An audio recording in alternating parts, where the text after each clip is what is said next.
I believe this is December 4th, 2014, and Maria asked about doing an aerial view of Sparky's pen, of his indoor terrarium.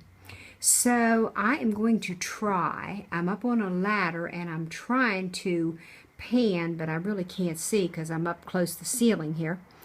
And I wanted to show this actual frame on the top here of Sparky's terrarium. So hopefully this is showing up okay. And hopefully the plastic coated clotheslines will show up there.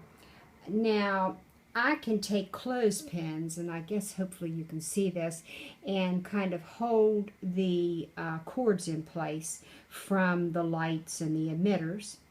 And I can also use clothespins to hold the shower hooks that can adjust higher or lower. I can move them even though these cords are kind of swaying. They can still work. They still work okay for having the lights attached. I don't have them all attached, but idealistically it's a good idea because that way they're secured and they won't fall off the these shelving that's used. Right now there's some of them sitting on the shelving, some of them are on these shower hooks. So I have 3 of the shelvings that we got at Lowe's, and so I'm going to move on down a little bit here. I have one plant there that's called a wandering Jew. It might have another name too. I really don't know. That's the only one I know by. But that I have just stuck into the substrate, which is Eco Earth. I have a lot of videos on Sparky's indoor terrarium and outdoor. These are spider plants, and they are really easy to grow. They have the little starts that you just take, and here's an example of one. And you just take and clip or pinch off that and just plant. See, there's another complete plant there that can be put right into the soil, and another spider plant will start. So it's a way of keeping the humidity up, and this is Eco Earth, and Sparky right now is leaning up against a terracotta tile.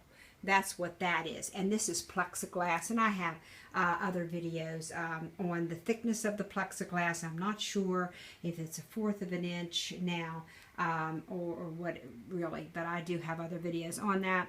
I'm going to have to make a playlist of all of Sparky's videos, which is quite a few.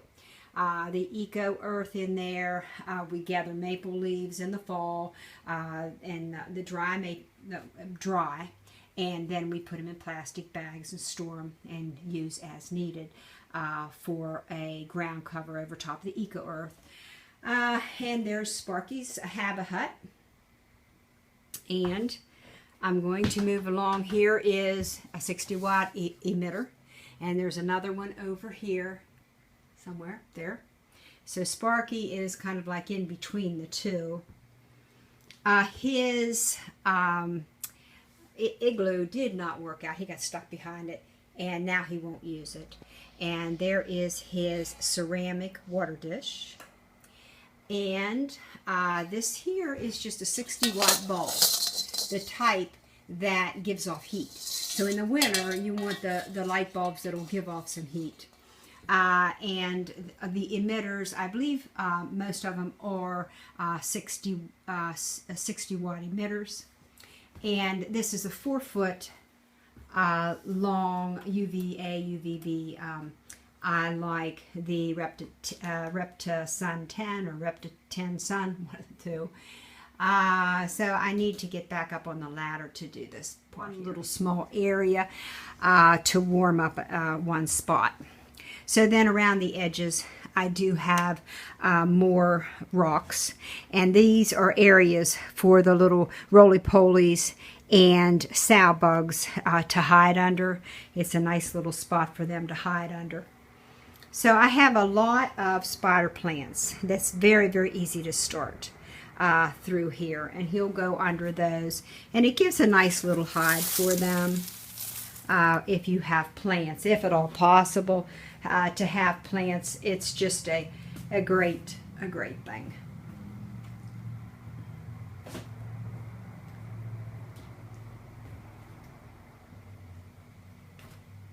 So this is a 3 foot by 8 foot. And you don't want the sides so high that you can't get your hand down in to touch the substrate. I'm not sure, I think I've got the height of this in other videos, I'm just not sure.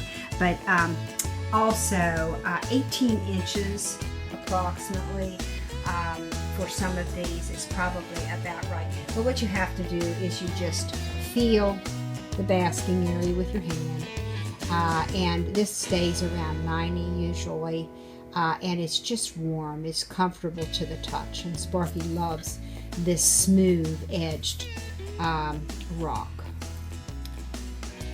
So yeah, I guess that's it.